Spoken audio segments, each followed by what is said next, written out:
جی موت کے بعد زندگی کیسے ہے ثابت کر کے بتائیں۔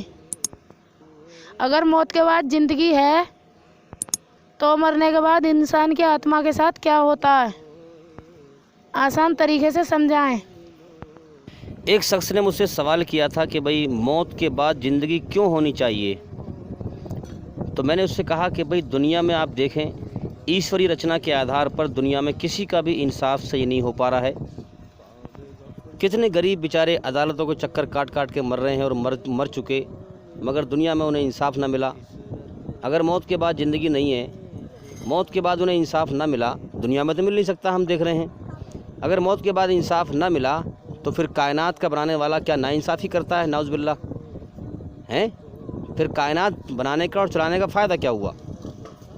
کتنے ظالم ہیں جو دنیا کے اندر ظلم کر کر کے، حرام کے مال کما کر کے، مزے کر کر کے مر گئے، دنیا میں انہیں سزا نہ ملی۔ اگر موت کے بعد زندگی نہیں ہے تو پھر تو وہ ظالم یہاں بھی مزے میں رہے، وہاں بھی مزے میں رہ گئے، تو پھر کائنات کا فائدہ کیا ہوا بنانے کا؟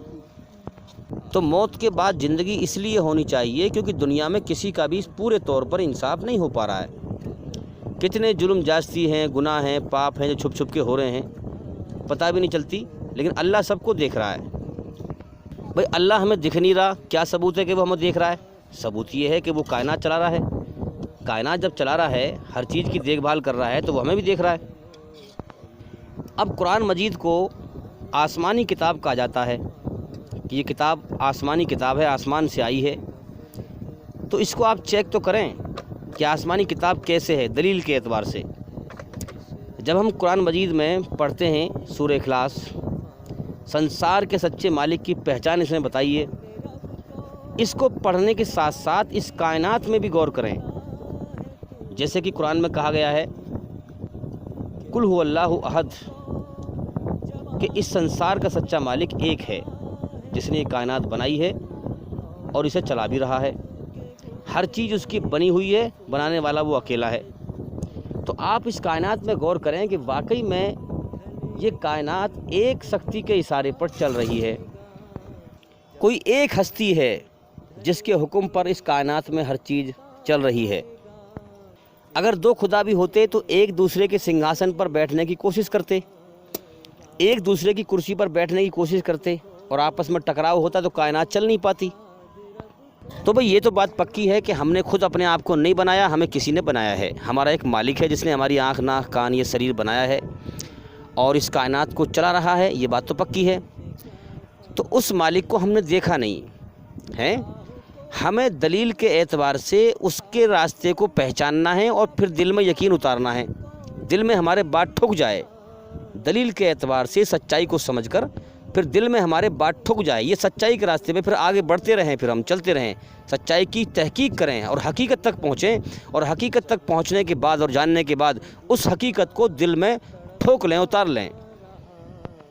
تو قرآن مجید کی یہ بات سچی ہے بالکل، قل هو اللہ احد کا سنسار کا سچا مالک ایک ہے، بالکل سچی بات ہے، ہم دنیا میں بھی دیکھ رہے ہیں، ایک ہستی کے اشارے پر کائنات چل رہی ہے۔ اگلی آیت ہے اللہ الصمد، سارا جہان اس مالک کے سامنے بے بس ہے، محتاج ہے، مگر وہ کسی کے سامنے بے بس نہیں ہے، محتاج نہیں ہے۔ اب اس چیز کو آپ دیکھیں، اس کائنات جب ایک مالک کے اشارے پہ چل رہی ہے تو اس مالک سے بڑا کوئی نہیں ہے، پھر اگر کوئی ہوتا تو پھر اس کائنات کے چلنے میں جب بھی دقت آتی۔ بھئی سب اس مالک کے سامنے بے بس ہیں، محتاج ہیں، مگر وہ کسی کے سامنے بے بس نہیں ہے، محتاج نہیں ہے۔ اگر وہ کسی اس سے بڑا کوئی اور ہو اور وہ اس بڑے کے سامنے بے بس اور محتاج ہو تو پھر کائنات کے چلنے میں دقت نہ آئے گی پھر۔ تو اس بات کو بھی قرآن صحیح کہتا ہے کہ سارا جہان اس ایک مالک کے سامنے بے بس ہے، محتاج ہے، مگر وہ کسی کے سامنے بے بس نہیں ہے، محتاج نہیں ہے۔ اب دیکھو نا، ہم اپنے بننے میں اس مالک کے محتاج ہیں، کسی کا کالا رنگ ہے، کسی کا گورا رنگ ہے، کسی کا قد لمبا ہے، کسی کا چھوٹا ہے، کوئی کالا ہے، کوئی گورا ہے، کوئی اندھا ہے، کوئی لنگڑا ہے، کوئی لولا ہے، کوئی آپاج ہے، کوئی محتاج ہے، کوئی گونگا ہے، کوئی بہرا ہے۔ اگر انسان اپنے آپ کو خود بناتا تو کوئی دنیا میں اندھا، گونگا، بہرا، لنگڑا، لولا، آپاج، غریب، امیر، غریب نہ ہوتا۔ سب اپنے آپ کو اچھا سے بناتے، اچھا سا بناتے، اپنے آپ کو اچھا بناتے۔ اس لیے ہم اس مالک کے سامنے اپنے بننے میں بے بس ہیں اور امیر غریب ہونے میں بھی بے بس ہیں۔